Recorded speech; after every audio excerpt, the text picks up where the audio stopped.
Oh, I had no problem doing that. Okay, fair enough. And we're going to be reviewing one of my favorite episodes. I've Got a Secret. Yeah, so let me get to the recap here. This is episode 13 of season 4. Originally aired February 2nd, 1996 on NBC. The teleplay was D. Maria Legaspi. Story by Tom Fontana and Henry Bromwell. I'm not sure that particular writer. Directed by Gwen Arner, who has also directed Law and Order episodes. All right, so Lewis and Kellerman are seen chasing a very large man up and down a street. Once the detectives get split up, the man pushes them to the ground, buying time for a successful escape. Later, the detectives, along with 2 other officers, track down the large man named Peter Wolski, but come up short once again when a chase through a pool hall goes wrong. Bayless and Pimbleton arrive at a scene where a dead body is found in the driver's seat of a car. There is blood in the back seat, but no blood on the victim in the front. The detectives head to the residence of the victim's girlfriend, where she says that her boyfriend Angel went to even the score with a man named MC, who is his partner in crime, after apparently being ripped off on a robbery score.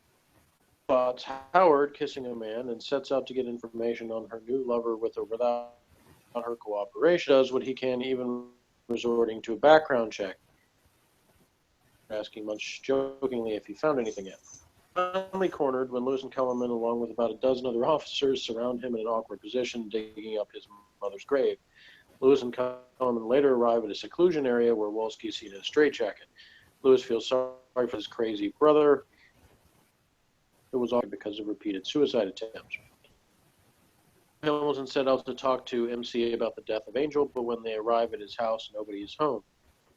Notice that MC's place is immaculately clean, minus a pool of blood on the floor.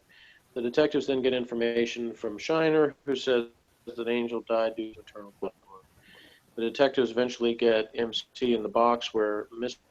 Clean admits to accidentally shooting Angel and driving. With guilt from Lewis's past coming back to haunt him, he does crazy brother. Lewis a doctor that his brother doesn't want to see him. As surprised and upset, Lewis leaves.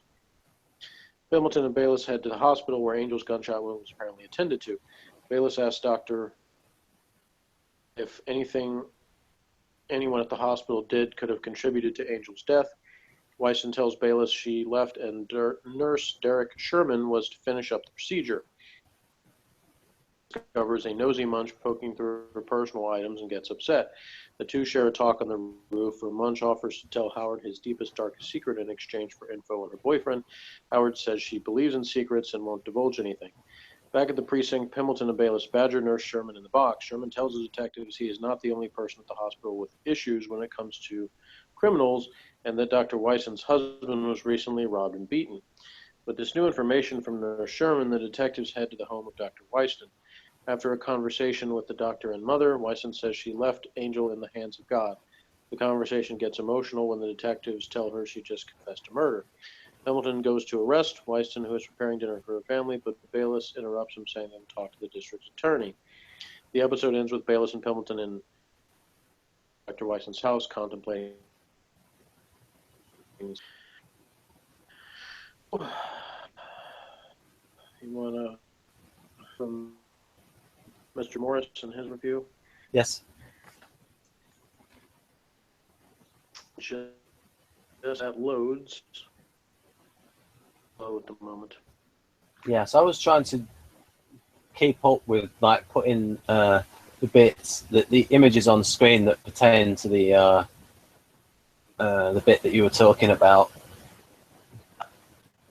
But as it did that, it affected the sound. So I won't do too much of that zipping around because it can sometimes cut the sound off.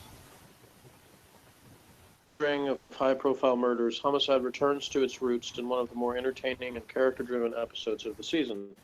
In an all-too-rare occasion, we get insights to almost every major character and their attitudes towards life, love, and justice. The first secret relates to Kay Howard. When Munch gets an eyeful of his sergeant in a major lip lock with an unknown man, he becomes obsessed with finding out who this man is, to the point of searching Kay's desk. Kay is bothered by this, but she's equally determined that the squad does not know who he is. That the man is never identified. In another show, Munch's actions could be read as some kind of secret jealousy, but Homicide is too good for that. This is who John Munch is. He has to know everything. Other secrets are more case-related and far less trivial. And half the episode trying to track down Peter Wolski, a gigantic He-Man who has killed his father. In their first two attempts to capture him, they get knocked around severely. It is not until the third time that we realize the true nature of Wolski, a violent schizophrenic who has lost everything. But the real shocker comes when Meldrick reveals to Mike that he sympathizes with Wolski because his brother suffered from a similar disease and had to be institutionalized after a suicide attempt. As we learn, Lewis was in the room when the attempt was made. This development explains his pain and anger when Corsetti committed suicide 2 years ago and his attitude towards suicide in general. The kicker comes, however, when Meldrick decides to visit his brother, only to be turned away. Though he hides it, his pain is considerable. The main story of the hour centers on Bayless and Pimbleton investigating the death of a hardened criminal who got shot but did not die from those injuries. Frank ignore this at first to try and track down his shooter. The deceased is a truly reprehensible criminal arrested 5 times before his death and who regularly beat his girlfriend. It is revealed that his partner, a white-collar crook nicknamed Mr. Clean, accidentally shot him. However, he then proceeded to drive him to the hospital where he got stitched up well enough to fight with an orderly. It is the belief of his mother that her son was killed because the hospital did not provide adequate care. Bayless and Pimbleton try to check the emergency room's culpability. The show then does a glorious sequence in which Bayless rhapsodizes over the skills of the ER doctors. More realistic Pimbleton says their job is more important, but they get less credit for it. Okay, it reloaded my page, but the next line was, as he puts it, ER, go work at ER, homicide's fine by me. This is delightful not merely because it satirizes the difference between NBC's far more successful hospital drama and this show, but also because it spot-on reflects NBC's attitude toward the two shows. ER's time slot for a while. This is illustrated with a non-chronological overlapping of past and present that the more conventional ER probably wouldn't even try. However, the show then turns to a more serious subject. At first, the detectives center their attention on Nurse Sherman, an arrogant, caustic man who got into a fight with the deceased and clearly doesn't mind that he's dead. It is then, however, revealed that his physician may have done shoddy work. Part of this is due to an attack on her husband that nearly blinded him, but part of it comes from the frustration that almost every ER doc must feel when they have to treat the stream of criminals that pass through their doors on a regular basis. In an expression more out of frustration than guilt, the doctor confesses to negligence. As is always the case, Frank says that every life has value and she took the victims. Tim, however, is more emotional. She has saved hundreds of lives and can probably save hundreds more, and the victim was little more than a thug. This is a difficult conflict to resolve, so the writers don't, letting the show fade out. We never get a clear answer as to what happened next. The murder is written up, but it is never revealed who was tried and for what. It is low comedy and thorny drama, shocking character development, and a perhaps unsolvable problem. This episode is closer to the old kind of Homicide than the new one, but no matter what you're comparing to, it's damn fine television. My score, 9.25. So that's what he has to say. What say you, Ben? Well, I thought the ending was the icing on the cake. I like just little silly things amused me, like such as the big guy being dressed a little bit like Dennis the Menace. This sort of like, and just funny things like the way Lewis was thrown at these boxes. Yep. For some reason that was doing funny. His own stunts, ladies and gentlemen.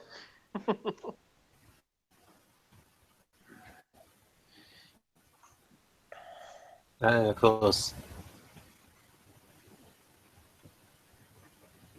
Oh yeah, this was good material between Munch and it's not like some episodes where some of the scenes with Munch are like just nonsense. This was okay. You know, like he's sort of like filler material where he's talking about how thin he is. Yeah. That was good filler material.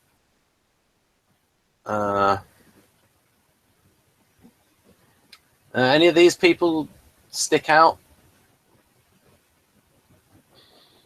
No. I thought the guy that played the nurse was good. Yeah. I wonder if he went on to do bigger things. We'll get to him. I'll just skip forward to him, and then we'll go back. Like this guy here. I wonder if he went on to do bigger things. He looked somewhat familiar, and I may have seen him in something else, but I don't off the top of my head remember what. Let's see if he would have been credited here at the beginning. No, he would have been credited at the beginning. I think he's in that beginning cast. Mimi Kennedy has definitely done quite a lot of things, but off the top of my head, don't necessarily remember all of it, things myself. But she's done a lot of television and some movies. Right, so we've got these.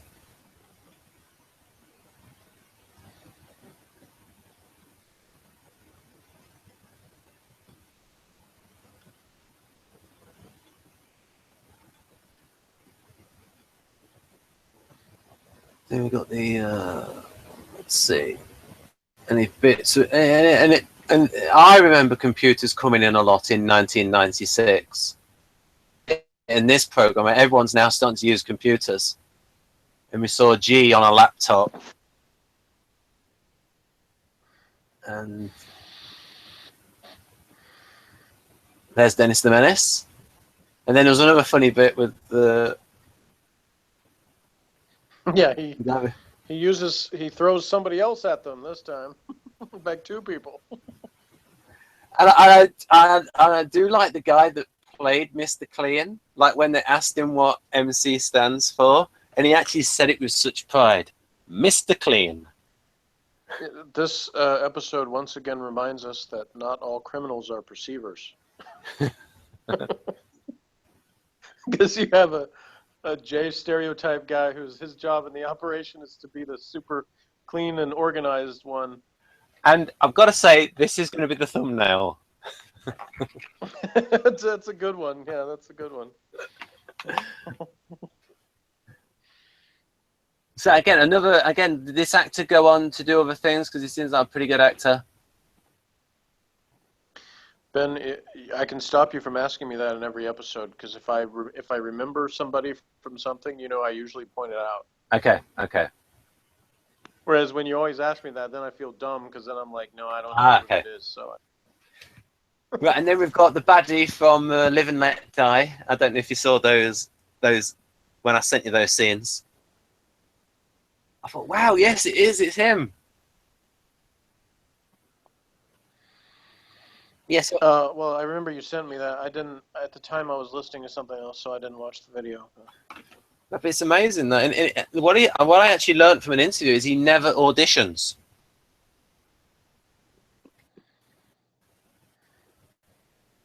He said that they wanted him to audition for Star Trek, but he wouldn't audition. Like when it was in the 1980s. So he could have been the Patrick Stewart character. But I think that's a little bit of ego, though. Those guys that they have this policy of not auditioning. Well, the funny thing is that I feel like if I was casting something, I've seen so many good actors that I know that I almost wouldn't need anybody to audition either, because if they were available, I would just be like, if you're available to do this, here's who I want to play this part. So yeah, I know what you mean. For me, it's like the scene thing. Yeah, I would just like if it was like a character part though, where someone's playing someone completely different, then I would. But I know what you mean though.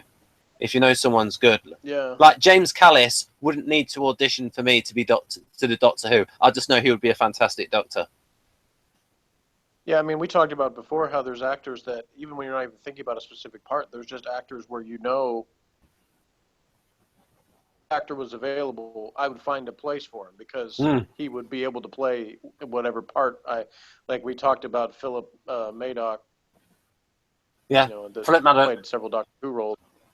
Yeah, there's an example of somebody, and I mean, there's obviously, I could start listing people, but I won't. But there's obviously quite a few people that I know of that I know something. So I would just be like, if this person is available, I'm going to have a part for him.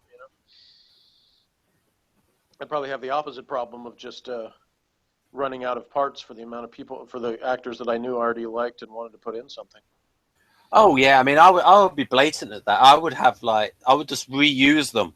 I wouldn't care if the audience says, "Yeah, but they've already played that character." I don't care. I'll just have them play loads of different characters because they're good. Yeah, obviously the Law and Order producers had that philosophy because they reused several actors over the years, and their attitude was that, show when we need people to play somebody for, they're a witness or they're a family member of the deceased or whoever they're interviewing or whatever, or they're only going to be in like one or two scenes. There's no reason when we have a good actor that we can't use them again to play somebody else. Yeah. Homicide actually stayed away from that. I think the only time we see repeat actors on Homicide, other than just possibly extras that are in the background, are when they come back as the same character. Interestingly enough, there's one set of brothers that appear as different characters, but they look a lot alike to the point where when I saw the other brother, at first I thought it was the same actor back as a different character, but it was actually his brother after I looked it up.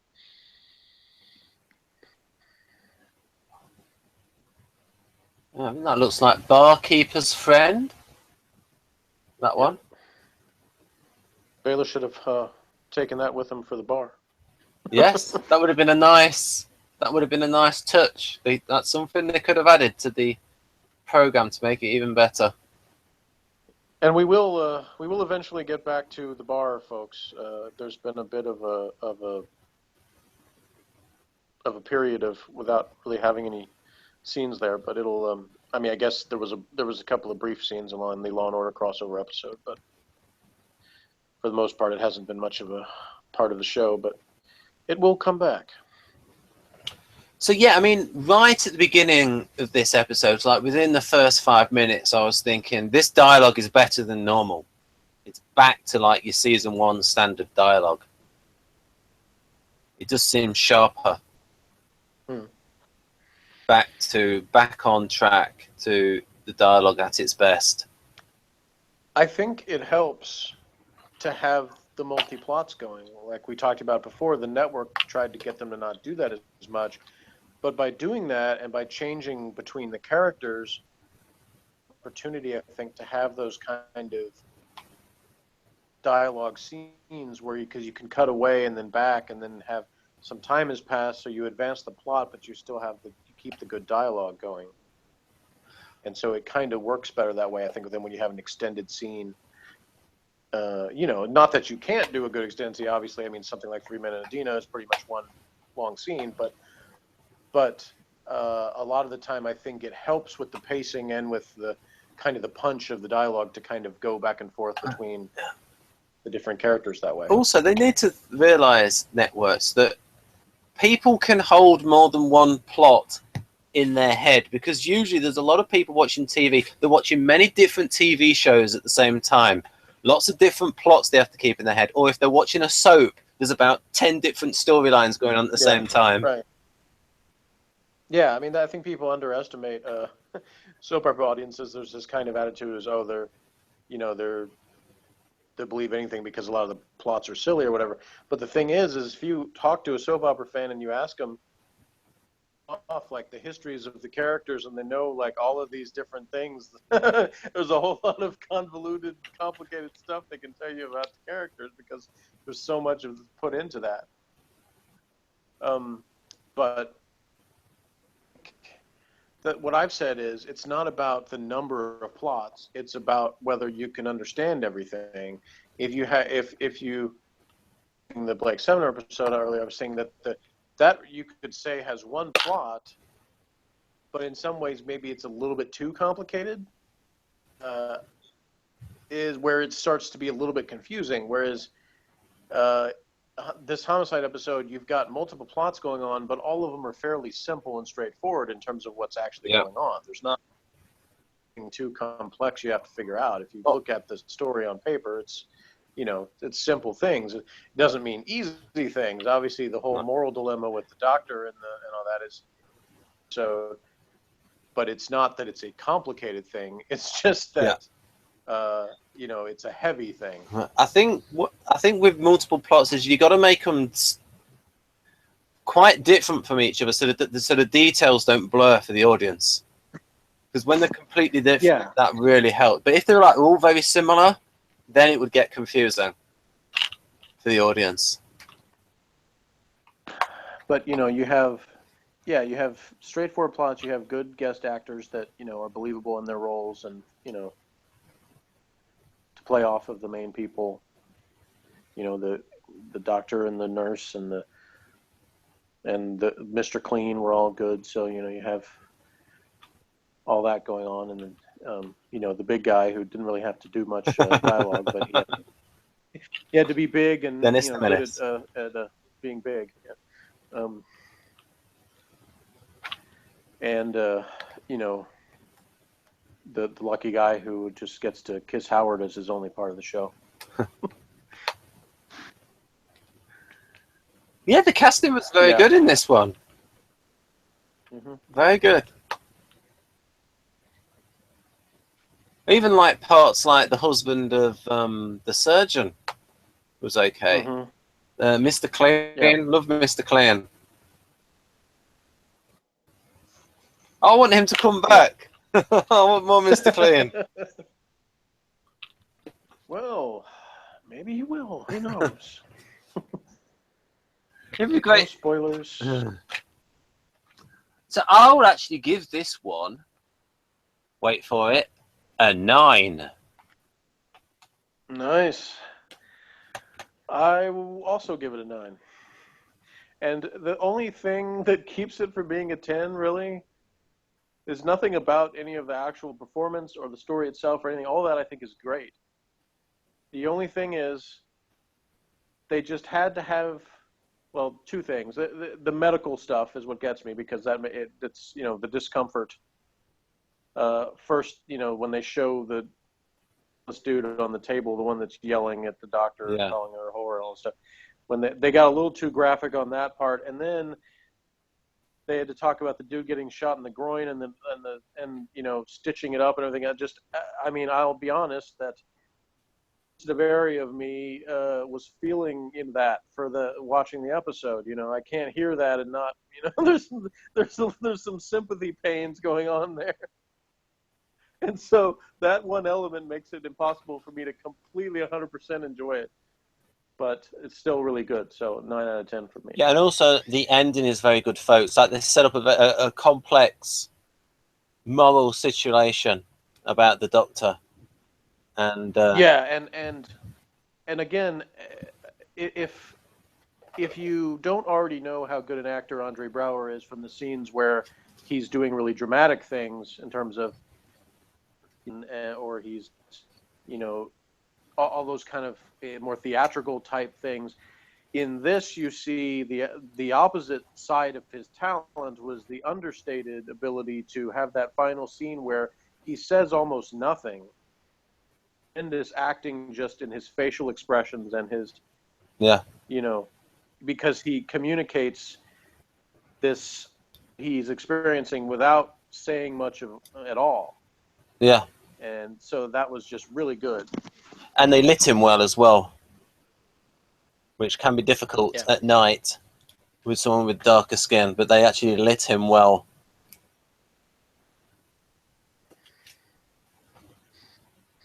Right. Yeah, so all that's really well done. They had even the little girl, was believable. So everything was about that was. Right, so what we can do now, folks, is end this one, and then we could watch Blake 7. Do a commentary on that. All right, so hold on just a second before we end this one, because I have to do my traditional, stay tuned for the next episode. Oh, yes, excellent. Thing. And I forgot what the next episode is, so I got to look it up real quick. Oh, yeah. Oh, okay, then join us next time for Justice. Right, and I'll write that down as well. Which features a pretty well-known guest star. I'll just say that. Right. Don't actually know if Ben knows him, but he is pretty well known. We'll have to see. No. Justice. All right.